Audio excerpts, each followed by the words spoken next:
Ang pangalang Benigno Ninoy Aquino Jr. ay nakaukit na sa kasaysayan ng Pilipinas. Isang pangalan na palaging binibigkas tuwing pinag-uusapan ang demokrasya, kalayaan at pag-asa sa bansa.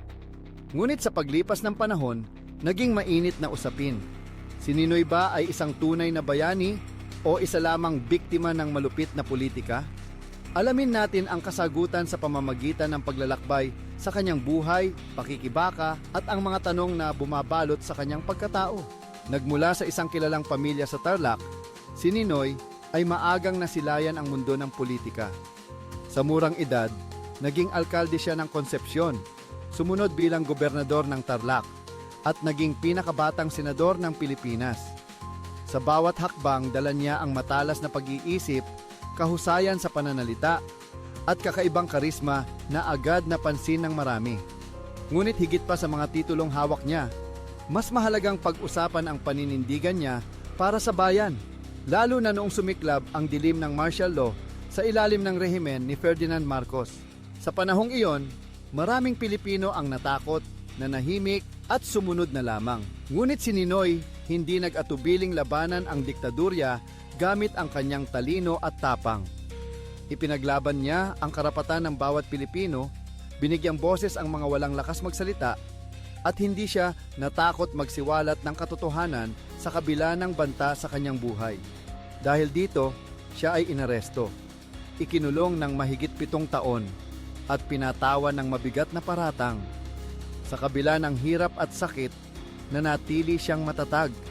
Doon, mas lumalim ang kanyang pagmamahal sa bayan at lalong tumibay ang kanyang paniniwala na ang Pilipino ay karapat-dapat lumaya at magkaroon ng dignidad. Maraming nagsasabing si Ninoy ay isang bayani, hindi lamang dahil sa kanyang mga salita, kundi dahil sa sakripisyo niya. Sa kabila ng sakit at panganib, pinili niyang bumalik mula sa Amerika. Alam niyang maaaring iyon na ang huling paglalakbay niya. Sabi nga niya, "The Filipino is worth dying for." Sa pagbabalik na yon, tinapos ng isang bala ang kanyang buhay. Ngunit sa kanyang pagkamatay, nagising ang diwa ng milyon-milyong Pilipino. Nag-alab ang apoy ng People Power Revolution at tuluyang bumagsak ang diktadura. Sa puntong iyon, si Ninoy ay naging simbolo ng paglaban, inspirasyon ng bagong pag-asa, at ilaw sa madilim na bahagi ng ating kasaysayan. Ngunit may mga nagsasabi din na si Ninoy ay biktima lamang ng politika, na siya ay ginamit bilang sagisag ng oposisyon, at ang kanyang pagkamatay ay naging sandata ng mga kalaban ng rehimen. Ayon sa iba, siya ay naging biktima ng masalimuot na laro ng kapangyarihan, at ang kanyang kwento ay naging bahagi ng propaganda upang baguhin ang takbo ng kasaysayan. May nagsasabing hindi lahat ng kanyang ginawa ay perpekto, at tulad ng iba, siya rin ay may pagkukulang at pagkakamali. Ngunit kung susuriin natin, ang tanong ay hindi lamang kung siya ay bayani o biktima, kundi kung paano niya ginamit ang kanyang buhay upang magbigay ng pag-asa, tapang at paninindigan sa bawat Pilipino.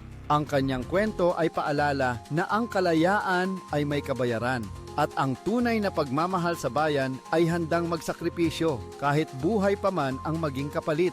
Sa huli, si Ninoy Aquino ay mananatiling mahalagang bahagi ng ating kasaysayan. Maaaring magkaiba ang pananaw natin, may naniniwalang siya ay bayani, may nagsasabing siya ay biktima. Ngunit ang hindi natin maikakaila, siya ay naging mitya ng pagbabago. Ang kanyang pangalan ay palaging magiging paalala na ang Pilipino sa harap ng pagsubok ay may kakayahang tumindig, lumaban at magtagumpay. Sa pagsulyap natin sa nakaraan, mahalagang tanungin ang ating sarili. Sa panahon ng pagsubok, tayo ba ay magiging tulad ni Ninoy? Handa bang tumindig para sa tama, kahit mahirap, kahit mapanganib? Sa bawat paggunita sa kanya, naway magsilbi siyang inspirasyon upang ipaglaban ang kalayaan, katarungan at dangal ng lahing Pilipino.